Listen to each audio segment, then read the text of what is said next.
El reino de Dios y el reino de los cielos. Tomo 2, capítulo 8.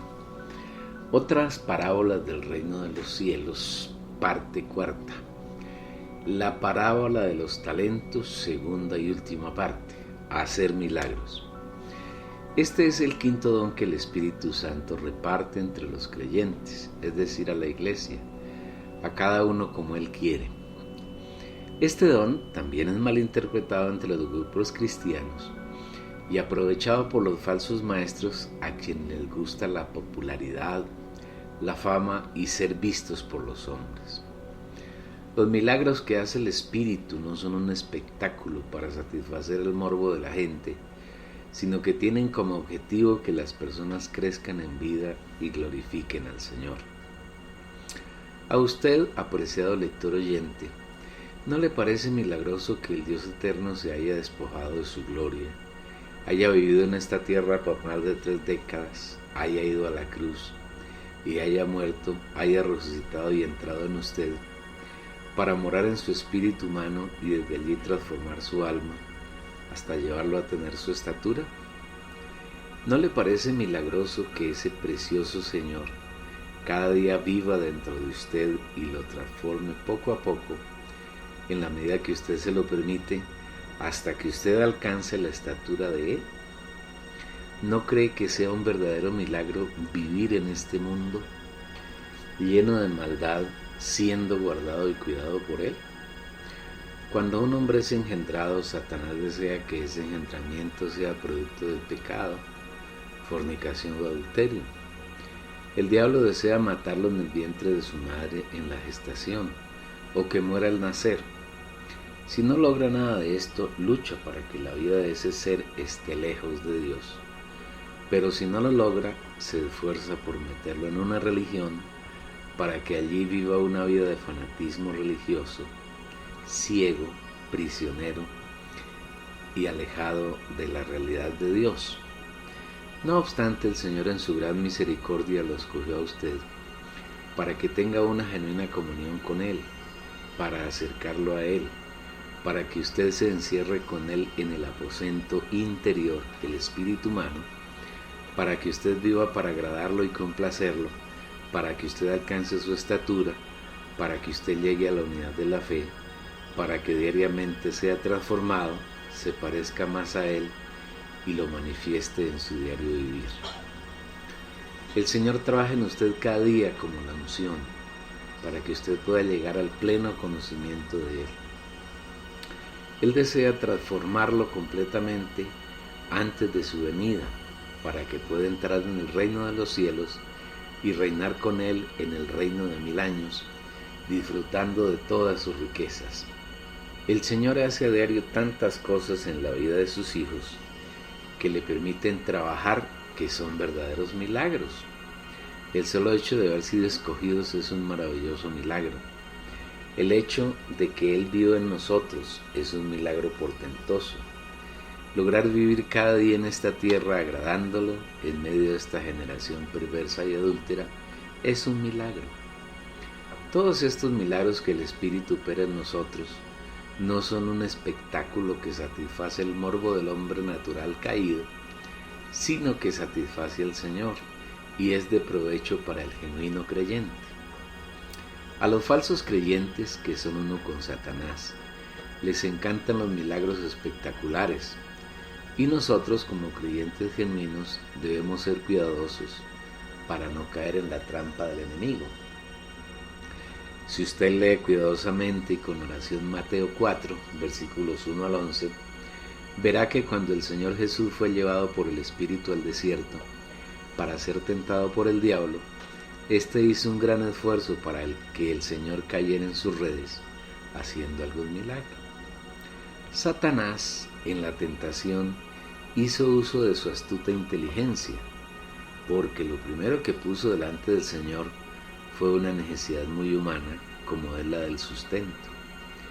El Señor Jesús llevaba 40 días sin probar bocado, y lógicamente debía tener hambre. Entonces el enemigo le dice: si eres hijo de Dios, di que estas piedras se conviertan en pan. Usted se imagina, lector oyente, lo que implica el, entre comillas, milagro de convertir una piedra en pan con el que usted pueda saciar su hambre. Así ya no tendríamos necesidad de trabajar, sino que podríamos comer de todos los alimentos que deseáramos, convirtiendo las piedras en tales. Pero observe bien que el origen de ese posible milagro era Satanás mismo. Imagine que el Señor hubiera cedido a la tentación y que efectivamente hubiera convertido en pan la piedra que Satanás le presentó. Y imagine además que ese milagro hubiera ocurrido en este tiempo. Diarios, revistas, estaciones de televisión y de radio y de internet se hubieran congregado en torno al Señor para difundir su fama por todo el mundo. Qué famoso hubiera sido el Señor Jesús y qué gloria para Satanás. Pero no, el Señor se mantuvo firme. Su respuesta fue unas palabras sencillas consignadas en la Biblia. Escrito está: no solo de pan vivirá el hombre, sino de toda palabra que sale de la boca de Dios. Nuestro genuino alimento, el alimento que nutre de verdad, es toda palabra que sale de la boca de Dios. Busquemos sin cesar esa palabra y nutrámonos con ella cada día. Si usted es un creyente cuidadoso, notará que toda tendencia a los milagros espectaculares y visibles se origina en Satanás. El diablo, a pesar de haber sido derrotado por el Señor, no desistió. Guardó la esperanza de que en una segunda ocasión tal vez el Señor caería. Entonces lo llevó a la santa ciudad y lo puso en el pináculo del templo y le dijo: si eres hijo de Dios, échate abajo, porque escrito está: a sus ángeles mandará cerca de ti, y en sus manos te sostendrán para que no tropieces con tu pie en piedra. ¿Qué es la santa ciudad? ¿Qué es el templo? ¿Y qué es el pináculo del templo? Jerusalén es la ciudad más amada por los judíos. Es su centro religioso y la capital política del Estado actual de Israel, ciudad por la que han luchado por miles de años para tenerla. El templo ha sido motivo de orgullo de los israelitas, porque este es el único lugar que, en el Antiguo Testamento, los israelitas tenían para encontrarse con Dios, y ellos lo convirtieron en un centro religioso, y el pináculo debería ser la parte más alta de ese templo. Tal vez era el edificio que se podía ver desde más lejos. Como es sabido, cuando Salomón edificó el templo original, a la entrada erigió 2 columnas de bronce, cada una de las cuales medía cerca de 11 metros de altura. Estas columnas se veían desde muy lejos, y como eran metálicas, cuando alumbraba el sol, ellas reflejaban su luz, para testificar que allí estaba el lugar donde Dios se encontraba con su pueblo. Como se sabe, el rey babilonio Nabucodonosor destruyó la ciudad y el templo, llevó cautivos a los judíos, y solo después de 70 años, el rey persa Ciro, por mandato de Dios, decretó el regreso de los israelitas a la tierra. Y después de mucho sufrimiento y en el transcurso de casi 50 años, lograron reconstruir el templo y la ciudad.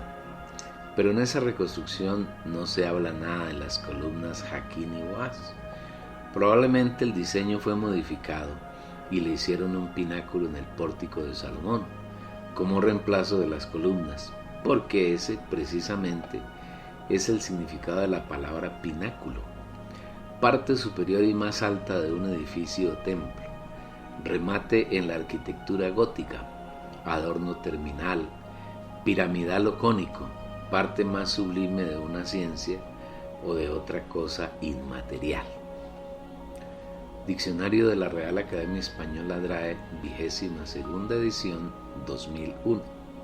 Si juntamos estos 3 elementos, la ciudad santa, como el centro religioso de los judíos, el templo como el lugar de adoración de los religiosos judíos, y el pináculo como la parte más elevada y visible de la religión, podemos entender cuál era la intención de Satanás con respecto al Señor Jesús. El diablo deseaba que el Señor fuera el líder religioso más notable de todos los tiempos, simplemente haciendo un pequeño milagro consistente en lanzarse desde el pináculo para ser visto por la turba sedienta de entre comillas, milagros. Como en la primera tentación el Señor le había respondido con la Biblia, Satanás en su astucia pretendió utilizar la misma arma. Por eso le recitó un pasaje que se encuentra en el Salmo 91, versículos 11 y 12, donde el salmista habla del cuidado amoroso de Dios por los suyos. De este hecho tenemos muchas cosas que aprender. En primer lugar, la diferencia que hay en las palabras de la Biblia saliendo de la boca del Señor y de un pasaje de la Biblia expresado por Satanás. En el primer caso, la Biblia es la palabra de Dios que nos alimenta, nos nutre y nos da vida.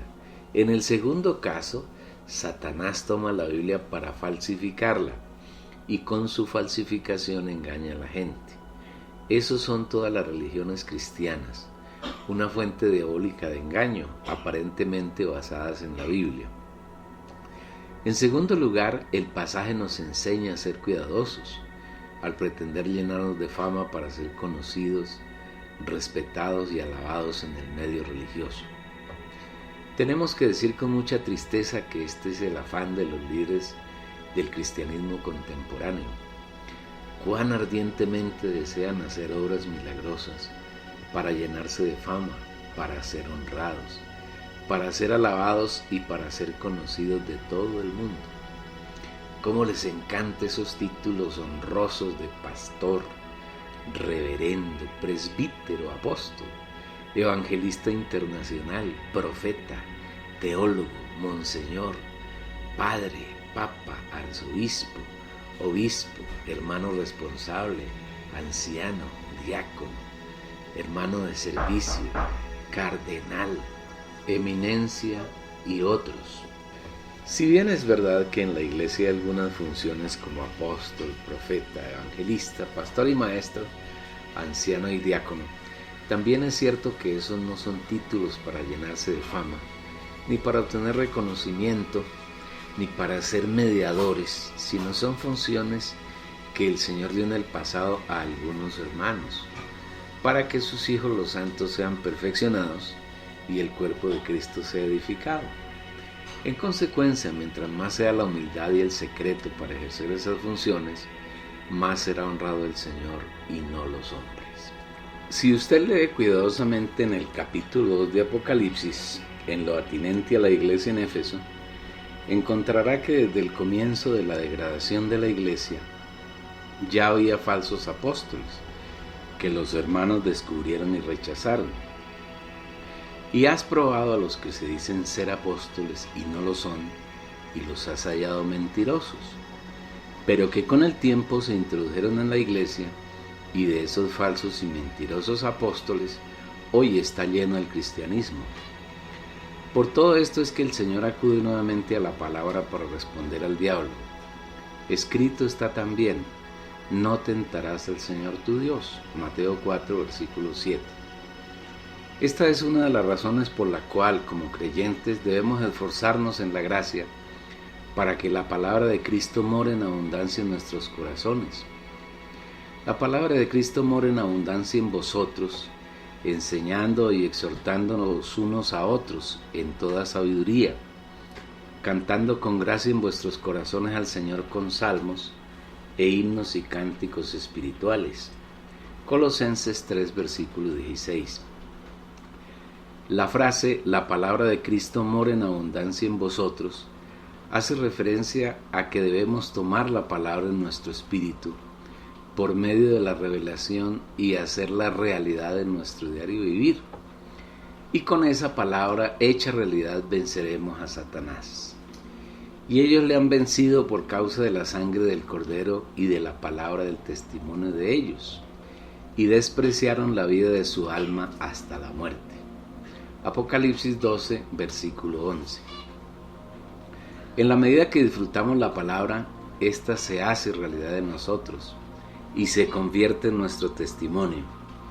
Este testimonio vence a Satanás de la misma manera que el Señor lo venció en el pináculo del templo. No piense que Satanás desiste fácilmente. Él es pertinaz, persistente, terco y constante en tratar de hacernos caer. Hay un dicho que dice: la tercera es la vencida, y él pensó que si el Señor no había caído en 2 ocasiones, la tercera sería su gran oportunidad, y en ella fue mucho más osado y atrevido. Ahora le llevó a un monte muy alto, desde donde se podían ver los reinos del mundo. Cuando subimos a la cúspide de una montaña, nos sentimos muy agradados, porque desde allí se ve un panorama muy amplio y todo parece fácil.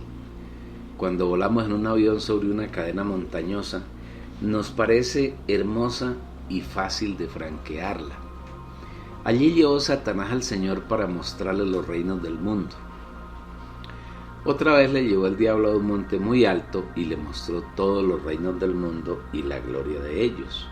Mateo 4, versículo 8. Observe que los reinos del mundo tienen gloria. El mundo es el reino que Satanás domina y con el cual cautiva a la humanidad, y en el que tristemente están cautivos muchos hijos de Dios. Y ese mundo es muy agradable al alma caída de los hombres. En el relato de Lucas, Satanás añade algo acerca del mundo cuando dice: a ti te daré toda esta potestad y la gloria de ellos, porque a mí me ha sido entregada, y a quien quiero la doy. Si tú postrado me adorares, todos serán tuyos. Lucas 4, versículos 6 y 7. El diablo afirma que la potestad y la gloria del mundo le han sido entregadas y que quiere darle todo eso a Jesús con la condición de que lo adore. Esta es una prueba contundente de que todo el sistema que se conoce como el mundo es de Satanás. El mundo yace, está postrado bajo su potestad. El mundo todo sirve, sigue y adora a Satanás. Por eso Jesús en su oración, cuando estaba cerca de la hora de su crucifixión, pidió al Padre por sus discípulos y dijo: no ruego que los quites del mundo, sino que los guardes del maligno. No son del mundo, como tampoco yo soy del mundo. Juan 17, versículos 15 y 16. El mundo no es tan detestable como el pecado, sino que es muy agradable para las personas que no han creído en el Señor y para los hijos de Dios que son carnales y naturales. La gloria del mundo es muy atractiva, y si no cree, observa el éxito que tienen las congregaciones cristianas, atrayendo a sus seguidores por medio de música mundana, rock cristiano, reggaetón, hip hop, baladas, metal cristiano, vallenato cristiano. Observe las letras que tienen las canciones de artistas cristianos famosos y no encontrará en ellas ningún contenido espiritual ni la expresión del Señor. ¿Cuántos grupos cristianos celebran fiestas paganas, como la Navidad, la Semana Santa, el Día de la Madre y otras? ¿Cuántos cristianos viven esclavos de la moda en el vestir, de la ropa de marca, de los sitios exclusivos? En la mayoría de las congregaciones cristianas existen las, entre comillas, roscas, generalmente conformadas por personas que pertenecen al mismo grupo socioeconómico o estrato social, discriminando y despreciando a los demás. Todo esto es el mundo y su gloria que Satanás pretendió mostrarle al Señor Jesús, tratando de que él cayera en su tentación. Vea lo que el diablo le dice: todo esto te daré si postrado me adorares. Mateo capítulo 4 versículo 9. Qué osadía la del diablo, pedirle al Señor que lo adorara, que se postrara ante él. Si es así con el Señor, ¿qué más no pretenderá de los hombres? Y ha logrado que del mundo entero lo adore. Por eso Juan dice: sabemos que somos de Dios, y el mundo entero yace bajo el maligno. Primera de Juan 5:19. El mundo secular, con todos sus, entre comillas, departamentos, constituye una abierta adoración a Satanás. Quienes están en él cumplen sus deseos y cumplen su voluntad. El mundo religioso es la mayor fuente de adoración a Satanás. El Islam es el movimiento más radical de adoración a Satanás, con su predicación de odio y de muerte hacia los demás. prometiendo el cielo a quienes se inmolen para dar muerte a los hombres por medio del terrorismo suicida. El catolicismo romano, con sus miles de santos y vírgenes, no son más que la transferencia de las mitologías paganas antiguas, en las cuales se tenían dioses, que ahora fueron cambiados por santos y vírgenes. Sus sacerdotes, con sus cultos, sus misas y sus ceremonias, rinden servicio de adoración a Satanás e inducen a los pueblos a adorar al diablo. Los mismos grupos evangélicos están llenos de idolatría, siguiendo a, entre comillas, ministros y líderes y dejando de lado al Señor que los rescató y que mora en el espíritu de los creyentes, pero que ellos desconocen e ignoran abiertamente. Y nos haríamos interminables nombrando las miles de sectas adoradoras de Satanás que existen en la tierra, tales como los gnósticos, los taos, la cienciología, los mormones, los budistas. Queremos insistir que si Satanás pretendió que el Señor Jesús, quien es Dios, lo adorase, ¿cuánto más no pretenderá con los hombres? Y más si en ellos no está el Señor. Como creyentes debemos ser cuidadosos frente a sus acechanzas. No debemos olvidar que anda como león rugiente alrededor, buscando a quien devorar. Pero debemos estar firmes en la fe y resistirlo. Haciendo así, no le quedará más remedio que huir. Sed sobrios y velad, porque vuestro adversario el diablo, como león rugiente, anda alrededor buscando a quien devorar, al cual resistid firmes en la fe, sabiendo que los mismos padecimientos se van cumpliendo en vuestros hermanos en todo el mundo. Primera de Pedro, capítulo 5, versículos 8 y 9.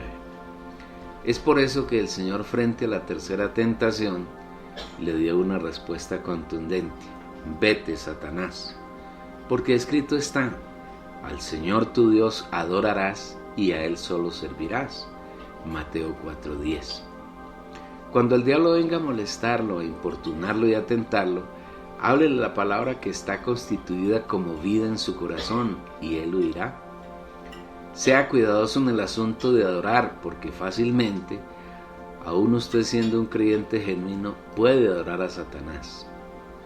Uno de los caminos por medio de los cuales Satanás engaña al mundo contemporáneo es la tenencia y cuidado de mascotas, perros, gatos, monos y otros animales a los cuales los dueños les prodigan más cuidado que a sus propios hijos. No importa cuántos sacrificios tienen que hacer para proporcionarles bienestar a sus mascotas. Existen clínicas, colonias vacacionales, centros para el tratamiento del estrés, clínicas de reposo, clínicas dentales, salones de belleza para mascotas y toda clase de centros que brindan bienestar a esos animales. Las personas se vuelven esclavas de sus mascotas, confiesan que las adoran, se desvelan porque no les falte nada, mientras que en el mundo hay cientos de millones de personas que mueren de hambre porque no tienen nada para comer. Conocí una familia donde tenían un perro viejo, sarnoso, achacado y a punto de morir.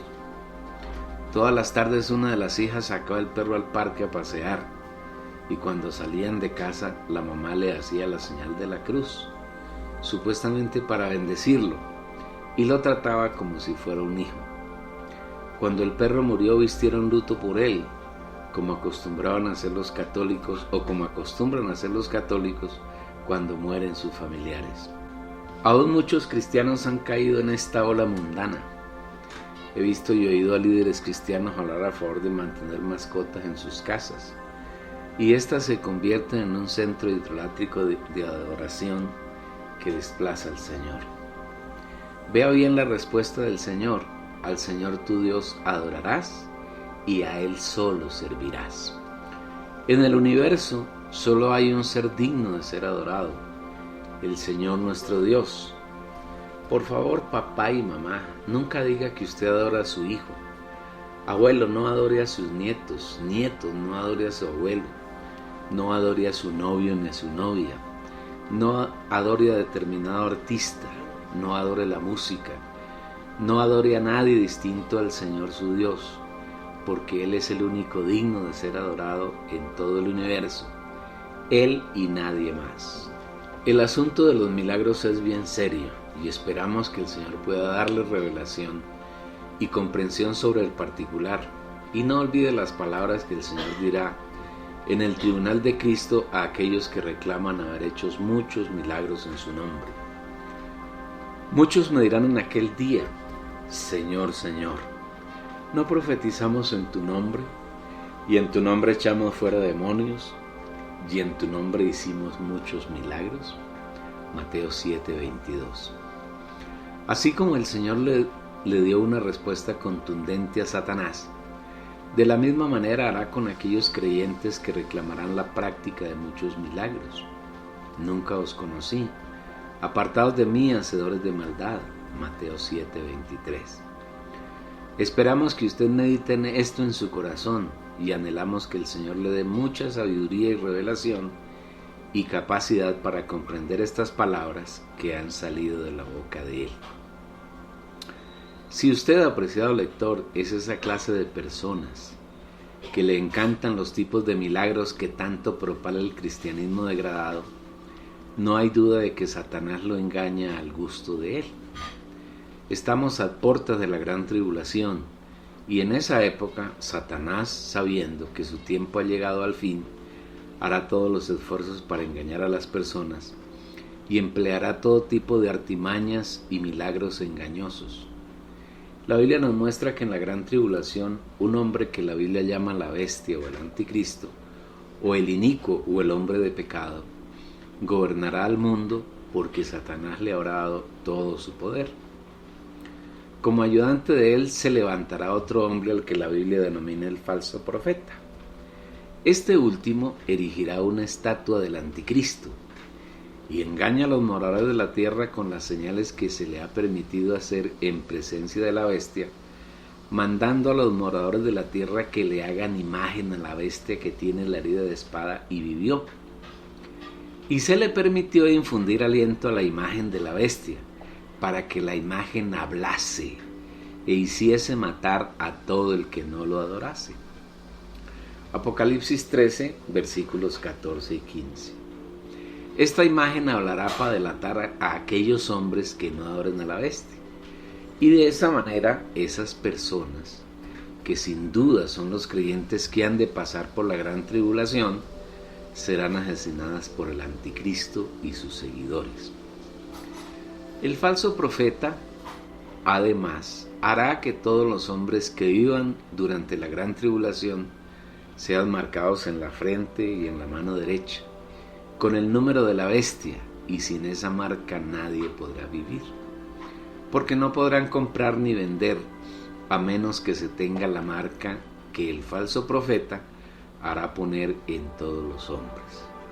Y hacía que a todos, pequeños y grandes, ricos y pobres, libres y esclavos, se les pusiese una marca en la mano derecha o en la frente, y que ninguno pudiese comprar ni vender sino el que tuviese la marca o el nombre de la bestia o el número de su nombre.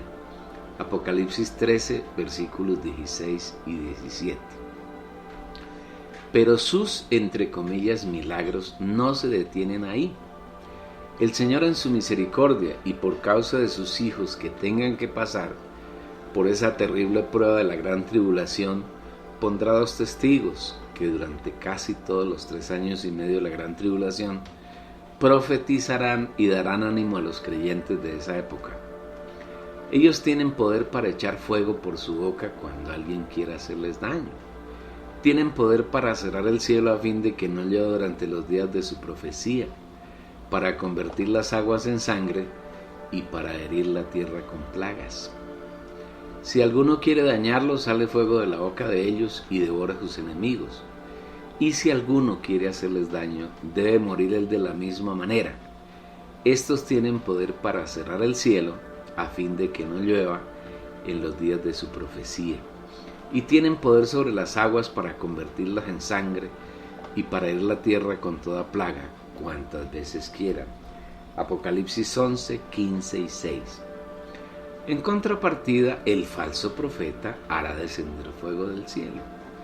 También hace grandes señales, de tal manera que aún hace descender fuego del cielo a la tierra delante de los hombres. Aquellos creyentes que les gusta ver esa clase de milagros y la gente del mundo serán totalmente engañados y no podrán distinguir el origen de ellos, si es Dios o es Satanás. Por todo esto debemos evitar ser morbosos, buscando esa especie de milagros espectaculares tan difundidos en el cristianismo contemporáneo. Que el Señor nos dé espíritu de sabiduría y revelación para agradarlo a Él y para buscar hacer su voluntad. Profecía es el sexto de los dones que el Espíritu suministra a los creyentes, y como en el caso de los 5 anteriores, los hermanos lo desconocen. En el Antiguo Testamento, Dios levantó de entre el pueblo de Israel para guiarlos un grupo de sacerdotes que eran descendientes de una familia y pertenecían a una tribu. Del seno de la tribu de Leví y de la descendencia de Aarón, también levita, surgieron los sacerdotes. Aunque este no era el deseo original que había en el corazón de Dios, ya que Él deseaba que todo su pueblo fuera un reino de sacerdotes, pues así lo testifica Éxodo 19, versículo 5. Y vosotros me seréis un reino de sacerdotes y gente santa. El hecho de que hubiera un grupo de mediadores entre el pueblo y Dios no estaba en el deseo original del corazón de Dios, es decir, esa no era su voluntad buena, agradable y perfecta, sino que esa clase sacerdotal fue establecida por Moisés después del episodio del becerro de oro en Éxodo 32. Mientras vivieron Moisés y Josué, el sacerdocio fue normal y se comportó de acuerdo con las directrices que Dios les había señalado. Pero cuando llegó el tiempo de los jueces, que fue una época de gran degradación para el pueblo de Israel, el sacerdocio también se degradó, y en la época de Elí, sus hijos y él mismo no observaron una conducta que agradara al Señor. Y en el tiempo de los reyes, tanto de Israel como de Judá, aunque el sacerdocio existía, en buena medida se había degradado. Y cuando el Señor Jesús vino en carne, los sacerdotes eran una clase que no tenía ninguna revelación ni servían al Señor de acuerdo con su voluntad. Los sacerdotes antiguotestamentarios tenían entre sus funciones las de presentar ofrendas a Dios por sí mismos y por el pueblo, es decir, era una clase mediadora entre los hombres y Dios. Y el sumo sacerdote además ejercía la función de consultar a Dios en los asuntos que el pueblo requería, y esto lo hacía por medio del Urim y el Tumim. En otras palabras, esta función consistía en hacer conocer al pueblo la voluntad de Dios. Para realizar esta última función, debido a la degradación del sacerdocio, Dios levantó profetas entre el pueblo, que eran portavoces de Dios en Israel. Dios hablaba a ellos su voluntad, manifestaba su indisposición por la conducta de los reyes y del pueblo en general, y ellos la transmitían al pueblo tal y como el Señor les indicaba.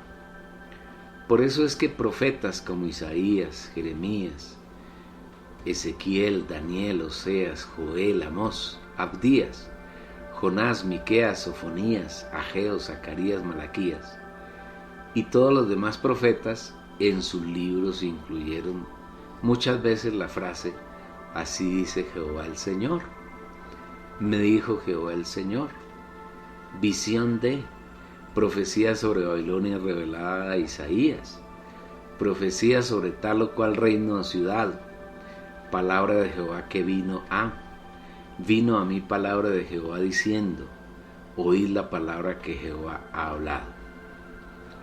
Los profetas tenían la función básica de oír, de ver o ambas la palabra del Señor y transmitirla fielmente al pueblo a quien fuese dirigida. Y esa palabra contenía generalmente alguna advertencia manifestaba el disgusto de Dios por la conducta nefasta de los reyes, de los príncipes, de los sacerdotes o del pueblo en general. Advertía sobre un hecho que ocurriría en el futuro y, lo más importante, contenía revelaciones profundas acerca de la persona de Dios, de su plan y de la venida del Señor Jesús, entre otros.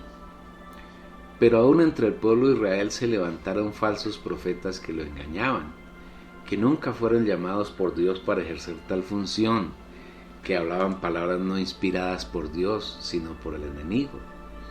La diferencia entre los profetas levantados por Dios y los falsos profetas consistió en que los dichos de los primeros siempre se cumplieron tal y como lo anunciaron, mientras que del hablar de los segundos nunca se cumplió nada. Por todo esto debemos concluir que un profeta es una persona que Dios toma, le revela sus verdades profundas y sus misterios, y él las transmite tal cual Dios ha hablado, sin añadir ni quitar nada. Es decir, un profeta es una persona fiel a Dios. En el Nuevo Testamento, entre el pueblo de Dios, la Iglesia, el cuerpo de Cristo, debido a que después de que el Señor Jesús resucitó, vino como el Espíritu a morar dentro de sus escogidos y repartió entre ellos muchos dones, y uno de ellos es el don de profecía. Por medio de él se constituyen los profetas neotestamentarios. Pero los profetas neotestamentarios no son una clase especial y distinguida dentro de la Iglesia, sino que el deseo del Señor es que todos seamos profetas y que todos profeticemos. Esto es lo que dice el Espíritu Santo acerca de las reuniones de la Iglesia, cuando éstas en verdad son normales y genuinas. Porque podéis profetizar todos uno por uno, para que todos aprendan y todos sean exhortados. Primera a los Corintios 14, versículo 31. Una reunión normal y genuina de la Iglesia no es una reunión donde un hermano habla y los demás están mudos, o solo dicen amén y aplauden. No. Una verdadera reunión, aquella que agrada al Señor, es una reunión de profetas donde todos pueden profetizar en orden, uno a uno, y de esa manera todos aprenden y todos los asistentes son exhortados, animados y alentados. De otro lado, la profecía no hace referencia a adivinar o predecir cosas que ocurrirán en el futuro, porque a decir verdad todo lo que ha de ocurrir en el futuro está predicho en la Biblia, donde está la palabra de Dios. Solamente necesitamos revelación para ver y entender lo que el Señor ha determinado y aquello que ahora necesitamos para hacer su voluntad. Lamentablemente, los grupos denominacionales han degradado el asunto de profetizar, y uno ve y escucha en la televisión llamada cristiana profecías acerca del futuro de determinado, entre comillas, ministro, del éxito que va a lograr en su, entre comillas, ministerio, y cosas de ese estilo, llenas de superficialidad.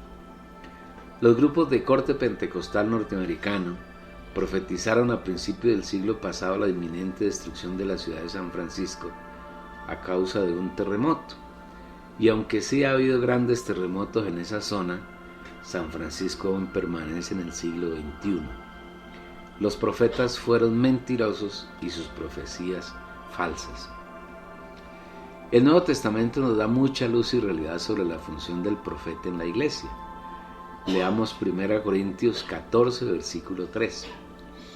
Pero el que profetiza habla a los hombres para edificación, exhortación y consolación. Un hermano que es un genuino profeta, que tiene un don de profecía genuino, conforme a la voluntad del Espíritu, cumple 3 funciones: edificar, exhortar y consolar. Todo lo que haya más allá de estas 3 funciones está fuera del contexto del Espíritu y de la palabra. Primero, edificación. La edificación de la iglesia no se logra por añadir multitudes o por conquistar la tierra habitada para el Señor. Jesús dice claramente: ninguno puede venir a mí si el Padre que me envió no le trajere. Por eso os he dicho que ninguno puede venir a mí si no le fuere dado del Padre. Juan 6, versículos 44 y 65. Para ser salvos no hay un camino distinto al de venir a Jesús. Y no podemos venir a Jesús a menos que el Padre así lo determine, porque no depende del que quiere ni del que corre, sino de Dios que tiene misericordia. Romanos 9:16. Es Dios quien nos escoge y no nosotros quienes determinamos quiénes han de ser salvos y quiénes no. Usted podrá argumentar que estas palabras no animan a predicar el Evangelio. Por favor, no lo tome así, porque no hay de nuestra parte ninguna intención en ese sentido. Debemos predicar el Evangelio todos los días, pero debemos entender 3 principios fundamentales en la predicación del Evangelio. El primero, predicar el Evangelio no consiste en decirle a las personas un poco de palabras sin contenido para convencerlas de que se conviertan a Dios o para que hagan ciertas cosas que se consideran correctas. Se debe recordar que el Evangelio es una persona, es el Señor Jesús, y una correcta predicación del Evangelio consiste en penetrar hasta el espíritu de las personas y sembrar en esa persona a esta persona maravillosa que es Jesús. El segundo principio consiste en que para predicar el Evangelio debemos usar, además de nuestro cuerpo y nuestra alma, nuestro espíritu, donde mora el Espíritu de Dios. Para predicar el Evangelio debemos estar en el Espíritu y debemos rogarle al Señor que nos indique a aquellas personas que Él ha escogido, porque muchas veces aramos en el desierto, predicamos a personas que nunca vendrán al Señor porque el Padre no las llevará a Jesús. Y eso es lo que hacen las congregaciones cristianas, llenar sus grupos y sus edificios de personas que no son regeneradas, que no son salvas, que no son hijos de Dios. Y dijo: por eso os he dicho que ninguno puede venir a mí si no le fuese dado del Padre. Juan 6, versículo 65.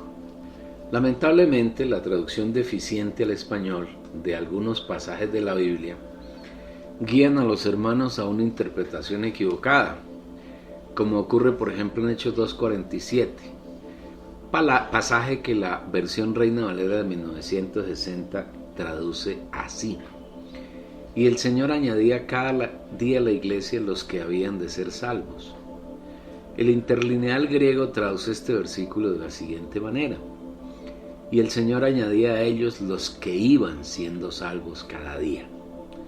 Un modo y un tiempo verbal cambian totalmente el sentido de una frase, y eso ocurre con la traducción inexacta del pasaje citado en la versión Reina Valera. Hecho que Satanás aprovecha para confundir, engañar y desviar aún a los hijos de Dios. Si nos atenemos a la traducción de la Reina Valera, entonces el Señor añade primero a la iglesia a las personas y después la salva, lo cual no es verdad. Sin embargo, eso fue exactamente lo que ocurrió cuando la iglesia se llegó a su punto más profundo de degradación en la etapa de Pérgamo.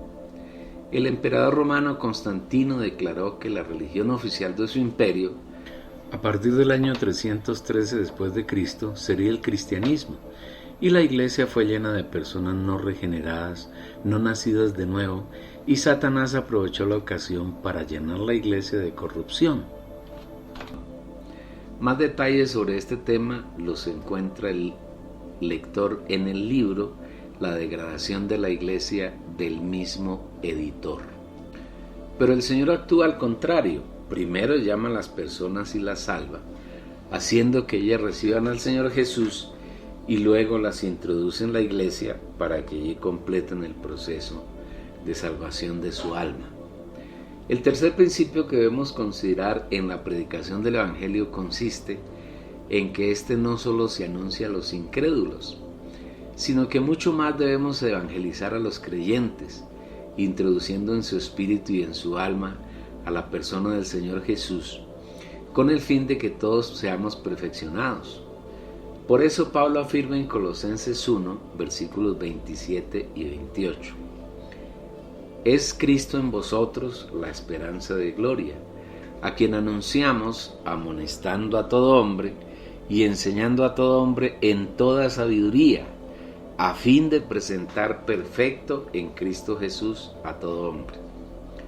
Un genuino predicador del Evangelio no termina su tarea cuando ha llevado a las personas a que reciban al Señor y sean salvas, redimidas y regeneradas, sino que en verdad ahí comienza su labor, la cual consiste en trabajar llenando a esas personas de Cristo y todas sus riquezas, hasta presentarlas perfectas en Cristo Jesús.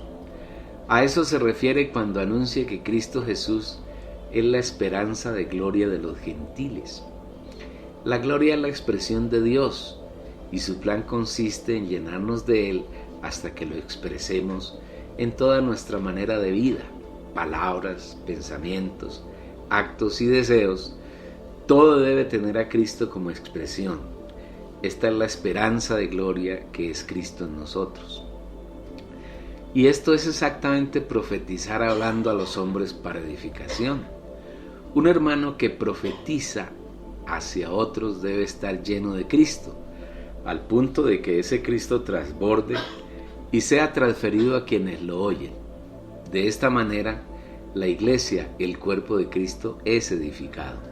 No como hacen la mayoría de los predicadores frente a sus congregaciones, que en determinado momento del culto toman la palabra, leen uno o más versículos de la Biblia y empiezan a proferir una cantidad de palabras vacías, sin revelación y sin visión, que no son más que fábulas profanas y de viejas, que tocan la emoción y la mente de las personas, cautivan su atención por lo novedosas, pero no hay ni una pizca de revelación y nunca llegan al espíritu de los creyentes. Esa no es una profecía genuina. Segundo, exhortación. Se tiene la creencia común de que exhortar es regañar o reprender a los hermanos por los pecados o los errores que han cometido, y no hay nada más equivocado que esa interpretación. El verdadero sentido de esa palabra en este pasaje es el de dar aliento, animar, rogar, insistir. Normalmente, como creyentes en nuestro diario vivir, tenemos dificultades. A veces Satanás lanza dardos de fuego a nuestro corazón que producen dudas. Muchas veces estamos desanimados y nos sentimos solos y desamparados. A veces, por causa de nuestras palabras, actos y pensamientos no adecuados, contristamos al espíritu y eso produce en nosotros desasosiego, tristeza, malestar e incomodidad en nuestro interior. Cuando un hermano está en esa condición, lo que hace la mayoría de los cristianos es dar consejos, y por esa razón casi todas las congregaciones tienen una oficina de consejería. Los consejeros son hermanos que generalmente ignoran que tienen un espíritu humano, y si lo saben, desconocen para qué sirve ese espíritu y no tienen la más mínima idea de cómo usarlo. Por esa razón, el servicio de consejería de las congregaciones se convierte en una actividad que escasamente llega al alma de los aconsejados, pero no hay la realidad de la exhortación de que habla la palabra de la Biblia que venimos considerando. Para exhortar a un hermano, que reiteramos, no consiste en regañarlo ni reprenderlo, sino en alentarlo y animarlo, es posible solamente cuando tenemos experiencias reales con Cristo y la palabra. Cuando estamos llenos del Señor, al hablar a otros, lo transbordamos. Transferimos la persona de Él a los oyentes y ésta se convierte en una verdadera exhortación, un aliento poderoso que consuela y sostiene al hermano, además de edificarlo. Una palabra de exhortación dada a un hermano debe tocar su espíritu y desde él infundir en su alma el Cristo experimentado y realizado por quien imparte la exhortación. Debemos tener cuidado porque nuestra exhortación puede llegar solamente al alma de quien la recibe, y en ese caso será de poca utilidad. Será una exhortación que tiene muy poca duración y su efecto llega a ser escasamente lo que un psicólogo le puede brindar a su paciente: unos consejos que tocan su alma, especialmente su emoción, y le suministra un aliento pasajero que empieza a extinguirse inmediatamente, el paciente abandona el consultorio del psicólogo. No es tarea fácil discernir el alma del espíritu. La mayoría de los cristianos centran todas sus actividades en el alma, y debido a la excitación que esos hechos producen en el alma, se sienten agradados en su emoción y piensan que están agradando a Dios. Pero Dios no le agrada nada que salga de nuestra alma y se quede en el alma de quien nos oye. Las cosas que agradan a Dios deben provenir de nuestro espíritu, donde habita Dios como el espíritu, porque a Él solamente le agrada aquello que se origina en Él mismo. Para esto es muy útil la palabra que el espíritu habla en Hebreos 4:12, porque la palabra de Dios es viva y eficaz, y más cortante que toda espada de 2 filos, y penetra hasta partir el alma y el espíritu, las coyunturas y los tuétanos, y discierne los pensamientos y las intenciones del corazón. Un creyente que ejercite el don de profecía que le confiere el Espíritu Santo debe ser una persona que es capaz de exhortar en vida y con espíritu a quien lo oye, y no de transmitirle solamente unas palabras que tocan su alma y lo matan espiritualmente. Quien exhorta a otro hermano debe hacerlo desde su espíritu y debe penetrar en el espíritu de la persona exhortada. Tercero, consolación. La tercera característica que tiene el genuino profetizar es hablar a los hombres para consolación. Al oír esta palabra no podemos olvidar que el verdadero consolador es el Señor mismo, y para disfrutarlo podemos leer 2 Corintios 1:3. Bendito sea el Dios y Padre de nuestro Señor Jesucristo, Padre de misericordias y Dios de toda consolación. Pablo, quien había tenido genuinas experiencias de vida con el Espíritu, describe en este pasaje de manera maravillosa la consolación de que ha sido objeto por parte de Dios, y llama al Señor como el Padre de misericordias y Dios de toda consolación. Pablo no habla así porque lo había leído en algún libro o porque alguien se lo había contado, sino porque la consolación de Dios era su experiencia real a lo largo de su vida de creyente y de servicio a Dios, el cual nos consuela en todas nuestras tribulaciones. Versículo 4. Pablo experimentaba diariamente la consolación del Padre, pero él no la experimentaba para jactarse o para sentirse superior a los demás, sino para tomar la consolación con que Dios lo consolaba en sus tribulaciones y con ella consolar a otros, para que podamos también nosotros consolar a los que están en cualquier tribulación por medio de la consolación con que somos consolados por Dios. Versículo 4. Observe que Pablo siente la necesidad de consolar a quienes están en cualquier tribulación, pero esa consolación no sale de él solamente, porque no es inventada por él, sino que su consolación es la consolación con la que él ha sido consolado por Dios.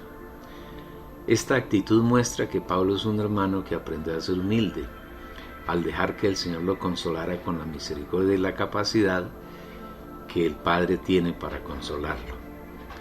Él no se satisface con ser consolado, sino que anhela y realiza el hecho de que otras personas pueden ser consoladas con el mismo consuelo con que él ha sido consolado por el Padre.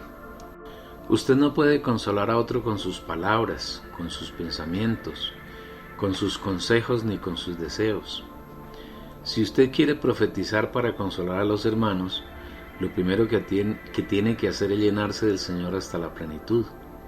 Debe saturarse con su palabra y experimentarla cada día. Debe aprender a tener comunión íntima con el Señor, y entonces su palabra de consuelo surgirá sin necesidad de hacer ningún esfuerzo, sino dejando que el río de vida que hay en su interior fluya libremente. Para que un río natural fluya por su cauce, no es necesario poner potentes máquinas que muevan el agua. El río fluye simplemente porque en él hay agua en abundancia. De la misma manera, en el campo espiritual, si usted es una persona que diariamente hace que la palabra de Cristo more abundantemente en su interior, espontáneamente ella fluirá desde allí e inundará de vida de edificación, de exhortación y de consolación a otros. Y de esta manera será ejercitado en la iglesia el genuino don de profecía, de acuerdo con lo que el Espíritu Santo reparte a cada uno como Él quiere. Discernimiento de espíritus. Es el séptimo de los dones a que se refiere el Espíritu Santo en 1 Corintios 12. Y este es un don que se caracteriza por su ausencia en los grupos evangélicos, porque si este don se ejercitara, Satanás no tendría tanta oportunidad de engañar a los creyentes como los ha engañado y los tiene engañados. Jesús mismo advirtió que en los tiempos que antecederían a su venida se levantarían falsos cristos y falsos profetas, que engañarían, aun si fuere posible, a los mismos escogidos. Mirad que nadie os engañe, porque vendrán muchos en mi nombre, diciendo, yo soy el Cristo, y a muchos engañarán. Y muchos falsos profetas se levantarán y engañarán a muchos, porque se levantarán falsos cristos y falsos profetas, y harán grandes señales y prodigios, de tal manera que engañarán, si fuere posible, aún a los escogidos. Ya os lo he dicho antes. Mateo 24, versículos 4 y 5, 11, 24 y 25. Los cristianos están muy atentos cuando aparece alguien que dice que viene en nombre del Señor o que dice que es el Cristo, para rechazarlo y satanizarlo. Pero no se dan cuenta que en sus congregaciones casi todos los líderes se han convertido en falsos profetas, en falsos cristos y en engañadores, porque los cristianos no tienen el hábito de vivir y andar en su espíritu, donde puedan discernir si el espíritu en el que sus líderes les hablan es de Dios o es del diablo. Deténgase un momento y medite en lo que dice el Señor Jesús mismo, porque vendrán muchos en mi nombre, diciendo, yo soy el Cristo, y a muchos engañarán. Es verdad que en el mundo hay falsos profetas por doquier, pero dentro del cristianismo contemporáneo es igual. Y muchos falsos profetas se levantarán y engañarán a muchos. Ponga cuidado a lo que dice el Señor, en el sentido de que muchos falsos profetas se levantarán y engañarán a muchos. El engaño no es para unos pocos, sino para muchos. Este es el misterio de iniquidad, y hoy ese misterio está en plena acción. Para poder evitar caer en tanta trampa, usted, querido hermano, debe aprender a vivir y andar en su espíritu, donde está el Señor. Y allí tendrá pleno discernimiento de quién le habla y qué es lo que habla. Así evitará ser engañado. Oiga bien la advertencia que el Espíritu Santo nos hace a través de Juan. Amados, no creáis a todo espíritu, sino probad los espíritus si son de Dios, porque muchos falsos profetas han salido por el mundo. Primera de Juan 4, versículo 1. Esta es una de las grandes características del cristianismo contemporáneo. Un hombre que se dice pastor, líder o reverendo, o que toma cualquier título, se pone al frente de ellos, les enseña aparentemente la Biblia, pero sin ninguna revelación, ni realidad, ni vida, y los hermanos lo ponen en un trono como un Dios, y creen todo lo que Él les dice, sea verdad o mentira, sin tomarse la molestia de ir al Señor, que está dentro de ellos como la unción, que les enseña todas las cosas, para preguntarle si esta palabra es verdad, si hay alguna revelación en ella, si viene del Espíritu o simplemente sale de una persona sagaz, de alguien que es un maestro en utilizar con astucia las artimañas del error. Observe bien que el Espíritu Santo dice que no creamos a todo espíritu, sino que antes es necesario probarlos para saber si son de Dios. Así ya no seremos niños zarandeados por las olas y llevados de aquí para allá por todo viento de enseñanza y por la astucia y los artificios de quienes emplean las artimañas engañosas. Efesios capítulo 4, versículo 14.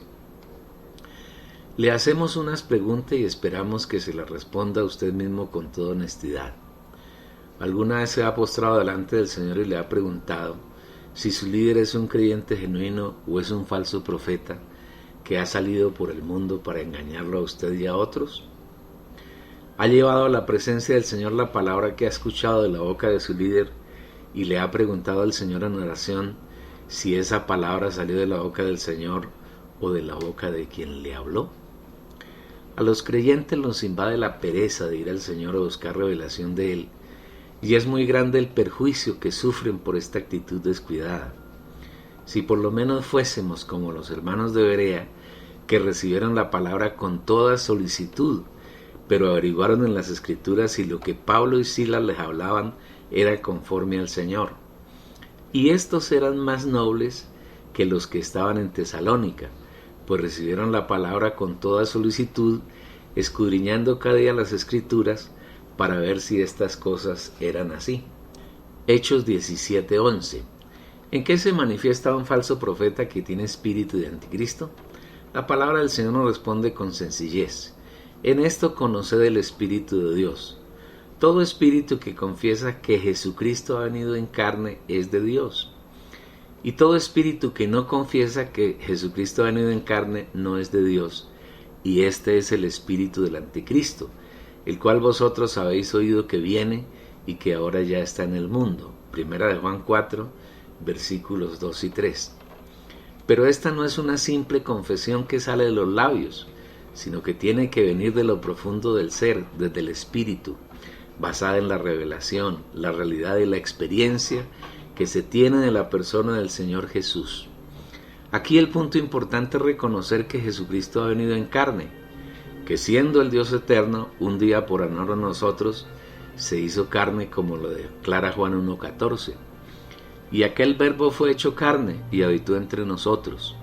Y vimos su gloria, gloria como del unigénito del Padre, lleno de gracia y de verdad. Jesús no apareció de un día para otro, sino que siendo Dios, pasó por el proceso de ser engendrado de una mujer para adquirir la carne que todos los hombres tenemos, pero sin pecado. Porque aunque Él tenía la apariencia de carne de pecado, en su interior no estaba la naturaleza diabólica que se llama el pecado. Debemos entender que Él tomó carne y sangre para poder morir, porque como Dios no podía morir, pues la muerte no puede tocar a Dios. Pero con el fin de que todos muriésemos en Él, se hizo carne y vivió entre nosotros. Cuando el Señor murió en la cruz, en su carne destruyó a Satanás y al pecado, la naturaleza satánica, y luego fue bajado de la cruz y sepultado. En la cruz y en su tumba quedó la carne, y Él resucitó con un cuerpo glorioso e inmortal, pero aún sigue siendo hombre, sin dejar de ser Dios, porque nunca ha dejado de serlo, y como Dios hombre subió al Padre para ser entronizado como Dios hombre en el universo, porque hay un solo Dios y un solo mediador entre Dios y los hombres, Jesucristo hombre. 1 Timoteo 2, versículo 5. La confesión de que Jesucristo ha venido en carne no es algo liviano, sino que es también profundo, y para llegar a ella necesitamos una buena experiencia de vida con el Señor. El Señor añade sobre los falsos profetas que tienen espíritu de anticristo, al decir que hablan del mundo y el mundo los oye, porque ellos son del mundo. Ellos son del mundo, por eso hablan del mundo y el mundo los oye. Primera de Juan 4:5. Es difícil en este tiempo encontrar hombres que hablen la palabra de Dios. En los días que se está escribiendo este libro, oímos con asombro a un líder evangélico bien conocido y famoso decir las siguientes palabras: es una tontería y una insensatez orar a Dios pidiéndole que sane a una persona si es su voluntad. Qué necedad, truanería e insensatez la del predicador. Se cree más alto que Dios para darle órdenes. Cuando oramos al Señor, lo único que debemos buscar es su voluntad y no la nuestra. Debemos acercarnos a su trono no para darle órdenes, sino para buscar su gracia y su misericordia, y para que Él haga de nuestras vidas lo que le plazca, sabiendo que nunca se equivoca. Nunca podemos ni debemos acercarnos al Señor con soberbia, porque lo único que encontraremos será su resistencia y su rechazo.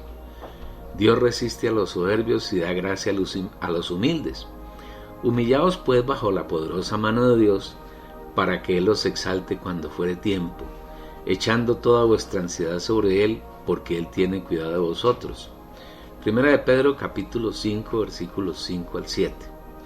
Un hablar como el de ese predicador no es un hablar de Dios, sino un hablar mundano, que es oído por quienes están en el mundo y por quienes pertenecen al mundo. Es un hablar propio del anticristo. Debemos saber que a los santos no puede enseñarlos nadie distinto a Dios, porque Él es el único sabio y el verdadero maestro. Por eso el Señor Jesús nos enseña: pero vosotros no queráis que os llamen rabí, porque uno es vuestro maestro, el Cristo, y todos vosotros sois hermanos. Ni se ha llamado maestros, porque uno es vuestro maestro, el Cristo. Mateo 23 versículos 8 y 10. Por eso el Espíritu nos amonesta en Santiago: hermanos míos, no os hagáis maestros muchos de vosotros, sabiendo que recibiremos mayor condenación. Santiago 3 versículo 1. Usted entonces preguntará: ¿no puede entonces haber maestros en la iglesia?